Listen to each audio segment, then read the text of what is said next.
So hello everyone, कैसे हो आप लोग। आई होप आप लोग बहुत अच्छे होंगे। तो हमारा चल रहा है क्लास 12th के बायोलॉजी का तीसरा चैप्टर जिसका नाम है ह्यूमन रिप्रोडक्शन यानी कि मानव जन्म। तो आज चैप्टर के एमसीक्यू का पार्ट 3 होने वाला है और इससे पहले मैंने 2 पार्ट ऑलरेडी इस चैप्टर के एमसीक्यू के करा रखे हैं। तो अगर आपने उसको नहीं देखा है तो हमारे चैनल के पेज में जाकर आप उसको देख सकते हो। तो फिलहाल आज के सेशन में हम लोग जितने भी क्वेश्चन करने वाले हैं वो सभी के सभी प्रीवियस ईयर में ऑलरेडी पूछे जा चुके हैं। तो इसीलिए आज का सेशन आप लोग के लिए बहुत ज्यादा इंपॉर्टेंट होने वाला है। तो आप लोग इस सेशन के बिल्कुल लास्ट तक बने रहिएगा जिससे कि आपको हर एक क्वेश्चन अच्छी तरीके से समझ में आ जाए। तो चलिए शुरुआत करते हैं आज के अपने सेशन की। तो आज के सेशन का जो सबसे पहला क्वेश्चन है आइए उसकी बात करते हैं। तो आइए देखते हैं क्या बोल रहा है पहला क्वेश्चन। एक सामान्य गर्भवती स्त्री में जीएनआरएच जिसको हम बोलते हैं गोनेडोट्रोपिन रिलीजिंग हार्मोन्स की सही सक्रियण का वर्णन करने वाले कथन का चयन कीजिए। यानी कि जो जीएनआरएच होता है वो किन किन हार्मोन्स का सक्रियण करता है, इसके सही कथन का हमें चुनाव करना है। तो आइए देखते हैं सबसे पहला कथन क्या बोल रहा है। ऑप्शन नंबर ए में एफएसएच और एलएच के उच्च स्तर द्वारा एंडोमेट्रियम के स्थूलन का उद्दीपन। बी ऑप्शन है एफएसएच और एलएच के उच्च स्तर द्वारा भ्रूणरोपण को सुविधाजनक बनाना। और ऑप्शन नंबर सी है एफएसएच का उच्च स्तर एस्ट्रोजन और प्रोजेस्टेरॉन के संश्लेषण का उद्दीपन। और आपका आखिरी डी ऑप्शन है एफएसएच का उच्च स्तर एंडोमेट्रियम के स्थूलन का उद्दीपन करता है। तो यहां पर अगर हम बात करें तो जीएनआरएच जो हार्मोन होता है वो निकलता है कहां से निकलता है, ये निकलता है आपके हाइपोथैलेमस से। हाइपोथैलेमस से जीएनआरएच हार्मोन निकल करके कहां पर जाता है, अग्रपीयूष ग्रंथि के पास जाता है और उसे 2 प्रकार के हार्मोन्स निकालने के लिए कहता है। कौन कौन से, तो पहला होता है एलएच जिसको ल्यूटिनाइजिंग हार्मोन्स बोलते हैं और दूसरा होता है एफएसएच जिसको फैलोपियन स्टिमुलेटिंग हार्मोन्स बोलते हैं। और ये दोनों हार्मोन्स 2 तरीके के अलग प्रकार के हार्मोन्स का सिक्रीजन करने के लिए उत्तरदायी होते हैं। वो कौन कौन से हार्मोन्स होते हैं, तो एक होता है एस्ट्रोजन और दूसरा होता है प्रोजेस्टेरॉन। तो कहीं ना कहीं एलएच और एफएसएच हार्मोन्स एस्ट्रोजन और प्रोजेस्टेरॉन हार्मोन्स का क्या करेंगे, श्रवण करने के लिए उसे उद्दीपित करते हैं। तो आइए देखते हैं यहाँ पर जो आपका ऑप्शन नंबर सी है वो क्या बोल रहा है, एफएसएच का उच्च स्तर एस्ट्रोजन और प्रोजेस्टेरॉन का संश्लेषण का उद्दीपन करता है। तो इसीलिए यहाँ पर जो आपका पहला क्वेश्चन है उसका ऑप्शन नंबर सी जो हो जाएगा वो बिल्कुल करेक्ट होगा यहाँ पर। तो इस तरीके से आपने पहला क्वेश्चन कर लिया है। अब आइए बात करते हैं दूसरे क्वेश्चन की। दूसरा क्वेश्चन यहाँ पर बोल रहा है शुक्राणु निर्माण का सही क्रम क्या है। यानी कि शुक्राणु निर्माण जब होता है तो वो किन किन स्टेजन में या किन किन स्थितियों में होता है आपको इसको बताना है। तो यहाँ पर देखते हैं ऑप्शन नंबर ए बोल रहा है सबसे पहले स्पर्मेटिड बनता है, उसके बाद स्पर्मेटोसाइट बनता है, उसके बाद स्पर्मेटोगोनिया और तब जाकर के स्पर्मेटोजोआ का निर्माण होता है। ऑप्शन नंबर बी है स्पर्मेटोगोनिया, स्पर्मेटोसाइट, स्पर्मेटोजोआ और स्पर्मेटिड। ऑप्शन नंबर सी है स्पर्मेटोगोनिया, स्पर्मेटोजोआ, स्पर्मेटोसाइट और अंत में स्पर्मेटिड बनता है। और आपका आखिरी डी वाला ऑप्शन है स्पर्मेटोगोनिया सबसे पहले बनता है, उसके बाद स्पर्मेटोसाइट बनते हैं, तब जाकर के स्पर्मेटिड बनता है और अंत में स्पर्मेटोजोआ का निर्माण हो जाता है। तो यहाँ पर आपको ध्यान देना होगा कि जब शुक्राणु निर्माण होता है यानी कि स्पर्मेटोजेनेसिस का प्रोसेस होता है तो सबसे पहले कहीं ना कहीं स्पर्मेटोगोनिया बनता है और वह स्पर्मेटोगोनिया आकार में बड़ा हो जाता है, तब जाकर के क्या बनता है आपके स्पर्मेटोसाइट बनते हैं और स्पर्मेटोसाइट से आगे जाकर के इसमें अर्धसूत्री विभाजन होगा जिससे स्पर्मेटिड बनेंगे और स्पर्मेटिड में जब अर्धसूत्री सेकंड विभाजन हो जाएगा तब जाकर कहीं ना कहीं स्पर्मेटोजोआ का निर्माण हो जाता है जिसे शुक्राणु परशु बोलते हैं। तो इस तरीके से जो सही क्रम होगा शुक्राणु के निर्माण का वो होगा ऑप्शन नंबर डी यहाँ पर। तो याद रखिएगा दूसरे क्वेश्चन का जो ऑप्शन नंबर डी है वो यहाँ पर बिल्कुल करेक्ट हो जाएगा और बाकी के ऑप्शन हो जाएंगे आपके गलत।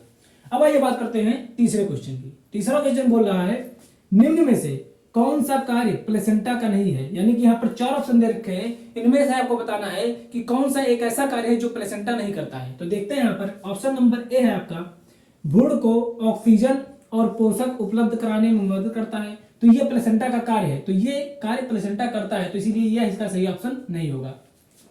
अब बात करते हैं बी वाले ऑप्शन की। तो ये बोल रहा है एस्ट्रोजन का श्रवण करता है। तो बिल्कुल जो आपका प्लेसेंटा होता है ये एस्ट्रोजन का श्रवण भी करता है, तो ये भी इसका सही ऑप्शन नहीं होगा।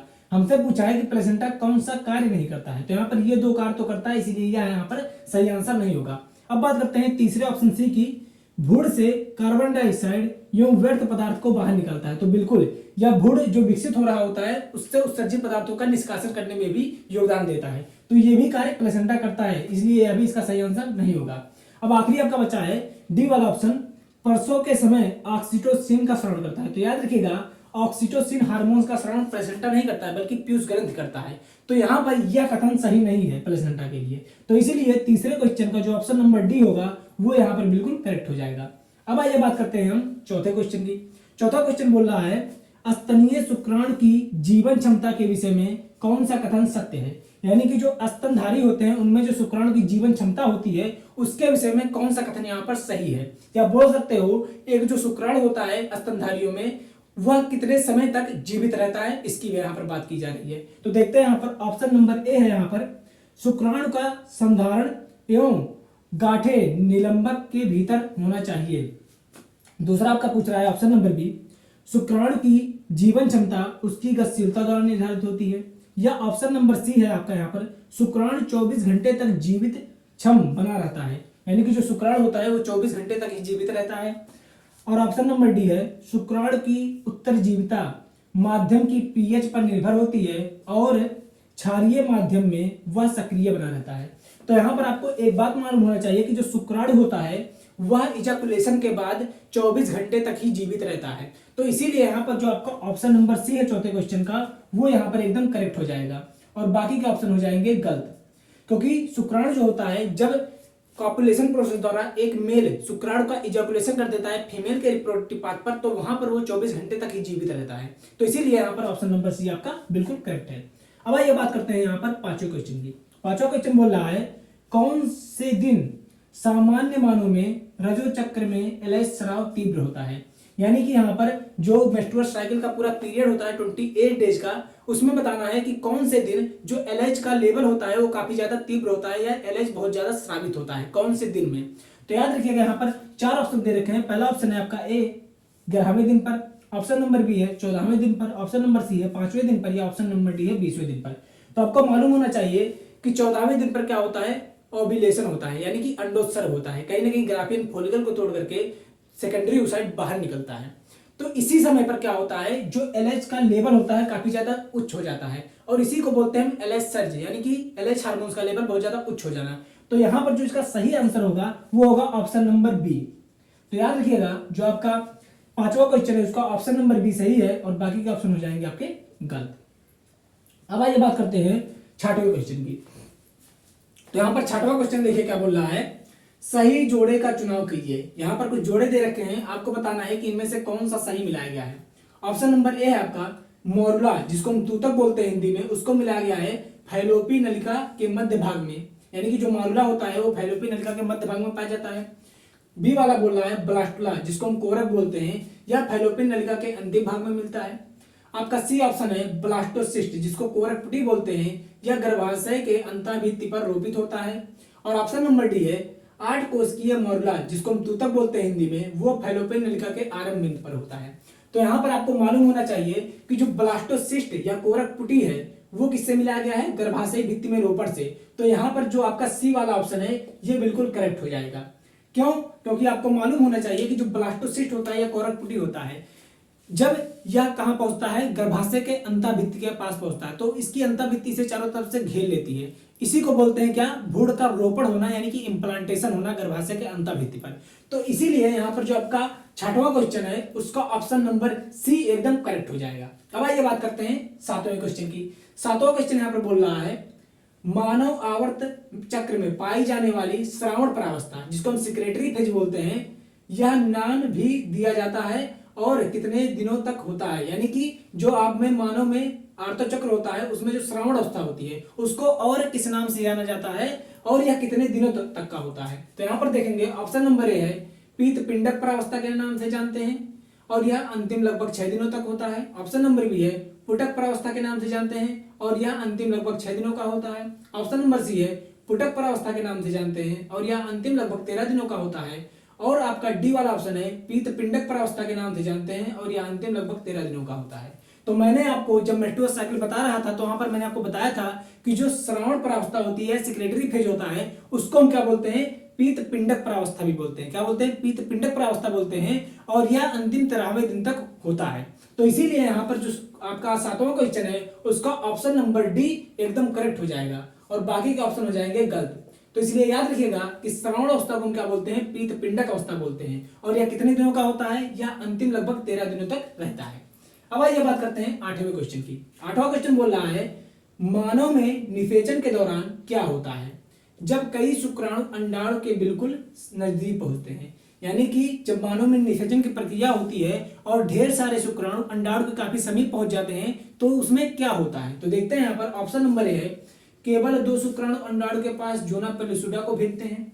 या फिर ऑप्शन नंबर बी है, एक शुक्राणु एक्रोसोम के श्रावण की सहायता से जोना पेलुसिडा द्वारा अंडाणु की कोशिका द्रव में प्रवेश कर जाता है। ऑप्शन नंबर सी है, अंडाणु के समीप एक को छोड़कर सभी शुक्राणु अपनी पूंछ खो देते हैं। और ऑप्शन नंबर डी है, कोरोना रेडिएटा की कोशिकाएं एक को छोड़कर सभी शुक्राणु को रोकती हैं। तो मैंने आपको बताया था कि जब निषेचन की प्रक्रिया होती है तो मिलियंस ऑफ स्पर्म कहां पहुंच जाते हैं, आपके अंडाणु के पास पहुंच जाते हैं। तो जो अंडाणु का ऊपरी लेयर होता है जिसको हम जोना पेलुसिडा बोलते हैं, उसको केवल एक ही शुक्राणु भेद पाता है और उस शुक्राणु के ऊपर एक संरचना होती है सिर पर जिसको हम बोलते हैं एक्रोसोम। तो यहाँ पर देखिएगा आप, जो ऑप्शन नंबर बी है वो बोल रहा है क्या, एक शुक्राणु एक्रोसोम के श्रावण की सहायता से, यानी कि एक्रोसोम में कुछ स्पर्म लाइसिन एंजाइम पाए जाते हैं जो बोल सकते हैं अंडाणु के ऊपरी लेयर को तोड़ देता है और स्पर्म कहां प्रवेश कर जाता है, अंडाणु के कोशिका द्रव में प्रवेश कर जाता है। तो इसीलिए यहाँ पर जो आपका ऑप्शन नंबर बी है वो एकदम करेक्ट हो जाएगा, जो क्या बोल रहा है कि एक शुक्राणु एक्रोसोम के श्रावण की सहायता से जोना पेलुसिडा द्वारा अंडाणु की कोशिका द्रव में प्रवेश कर जाता है। तो इसीलिए यहाँ पर आपका ऑप्शन नंबर दूसरा या बी एकदम करेक्ट हो जाएगा, याद रखिएगा। अब बात करते हैं ये 9वें क्वेश्चन की। 9वां क्वेश्चन बोल रहा है, भ्रूण की प्रथम गतियां तथा उसके सिर पर बालों का प्रकट होना गर्भावस्था में के प्राय किस महीने में पाए जाते हैं। यानी कि एक भ्रूण जो मां के गर्भ में विकसित हो रहा है उसके सिर पर बाल और उसमें पहला मूवमेंट यानी कि गतिशीलता किस महीने में आती है। आपको मालूम होना चाहिए कि जो प्रेगनेंसी का समय होता है किसी भी महिला में वो 9 मंथ का होता है और उस 9 मंथ को हम 3 बोल सकते हैं ट्राइमेस्टर में बांट देते हैं, फर्स्ट ट्राइमेस्टर, सेकंड ट्राइमेस्टर और थर्ड ट्राइमेस्टर। और ये जो ट्राइमेस्टर होता है ये 3-3 महीनों का समूह होता है। तो यहाँ पर आपको बताया गया था कि जो 5वां महीना होता है इस महीने में एक भ्रूण पहली बार गति करता है और उसके सिर पर बाल आ चुके होते हैं। तो याद रखिएगा 9वें क्वेश्चन का ऑप्शन नंबर ए बिल्कुल करेक्ट हो जाएगा और बाकी के ऑप्शन गलत हो जाएंगे। अब आइए बात करते हैं आज के सेशन के सबसे आखिरी क्वेश्चन की, जो कि है 10वां क्वेश्चन। क्या बोल रहा है 10वां क्वेश्चन, देखते हैं यहाँ पर। फैलोपियन नलिका का कौन सा भाग अंडाशय के निकटतम होता है। आपको मालूम होगा कि फैलोपियन नलिका जिसे अंडवाहिनी या डिंबवाहिनी के नाम से जानते हैं, इसके 3 भाग होते हैं। आपको बताना है कि इसका कौन सा भाग किसके, अंडाशय के यानी कि ओवरी के सबसे नजदीक होता है। तो ऑप्शन नंबर ए है यहाँ पर सर्विक्स, जिसको हम ग्रीवा बोलते हैं। याद रखिएगा जो सर्विक्स या ग्रीवा है ये फैलोपियन नलिका का भाग ही नहीं है, तो ये तो इसका आंसर बिल्कुल नहीं होगा। ऑप्शन नंबर बी है स्थमस, जिसको संकीर्ण पथ बोलते हैं। तो ये फैलोपियन नलिका का भाग होता है लेकिन ये बोल सकते हैं अंडाशय के नजदीक नहीं होता है, तो ये भी इसका आंसर नहीं होगा। ऑप्शन नंबर सी है एम्पुला, जिसको हम बोलते हैं तुम्बिका। याद रखिएगा तुम्बिका भी इसका आंसर नहीं होगा। आपको मालूम होना चाहिए कि अंडाशय के पास फैलोपियन नलिका का जो भाग होता है उसके पास क्या होती हैं, झालरनुमा संरचनाएं होती हैं जो अंडाणु को कैच कर लेती हैं और फैलोपियन नलिका में प्रवेश करा देती हैं। तो उस भाग को हम क्या बोलते हैं, इनफंडिबुलम बोलते हैं, जिसे हिंदी में कीपक बोला जाता है। तो याद रखिएगा कीपक वह संरचना होती है फैलोपियन नलिका की जो अंडाशय के सबसे नजदीक होती है। तो इस तरीके से आज के सेशन में आपने हर एक क्वेश्चन को अच्छी तरीके से सॉल्व कर लिया है और कौन से क्वेश्चन का कौन सा ऑप्शन क्यों सही है उसके पीछे का रीजन भी जान लिया है। तो आई होप आपको हर एक क्वेश्चन समझ में आया होगा और अगर आपको आज का सेशन अच्छा लगा हो तो सेशन को लाइक कीजिएगा, चैनल पर नए हो तो चैनल को सब्सक्राइब जरूर कीजिएगा। तो फिर मिलेंगे एक नए सेशन में नए टॉपिक को लेकर के, तब तक के लिए आप सभी को टाटा बाय बाय, जय हिंद दोस्तों।